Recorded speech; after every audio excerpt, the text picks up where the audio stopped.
Hey, what's up, Biz out here. October is upon us once again. This is my favorite time of year. Halloween is my favorite quasi-holiday. Well, it's a bona fide, full-fledged holiday in my book.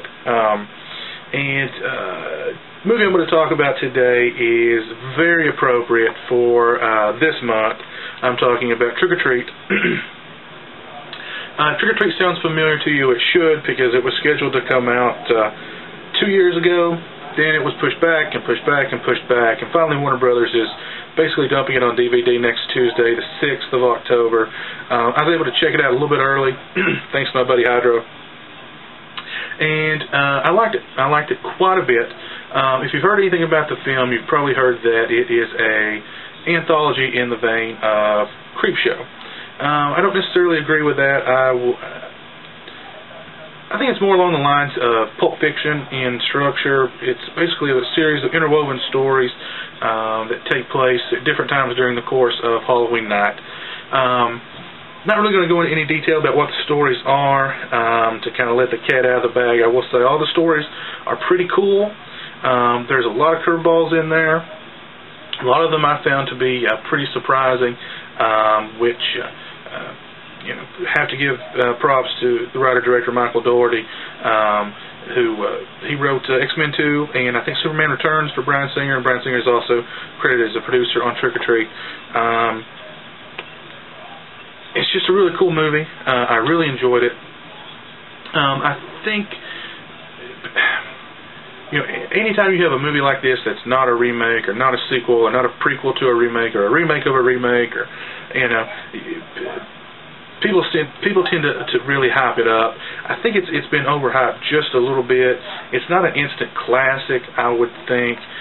It's definitely should become a staple of your Halloween viewing tradition. It's just a lot of fun. Why it didn't come to theaters, I really don't know. It seems like you know, this would be a perfect time to release a movie like that, or like this. It seems like there's not a lot coming out. I mean, in the time between Zombieland and Saw 6, which is coming out later this month, closer to Halloween. So I'm really not sure why it didn't get a theatrical run. Probably marketing. I mean, like I said, it's not a sequel, it's not a remake, so it doesn't really have that name notoriety. So I don't know. Definitely should have got a theatrical run. I would definitely recommend that you buy it.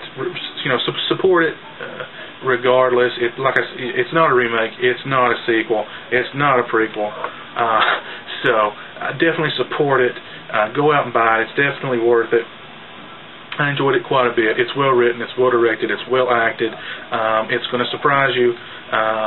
It's got some twists and turns in it that I didn't necessarily see coming, which, as I said, props to the writer and director. Just a really cool flick. So, check it out. Keep your eyes peeled. Going to do some stuff this month. Going to review a few movies. I'm going to do a review of Zombieland. I'm going to do a review of a cool movie that I saw recently called Dead Girl. Got a big DVD update coming up, some tins and box sets and stuff. And so, anyway, until next time, definitely check out Trick or Treat when it comes out next Tuesday. Buy it, rent it. Very cool stuff. So.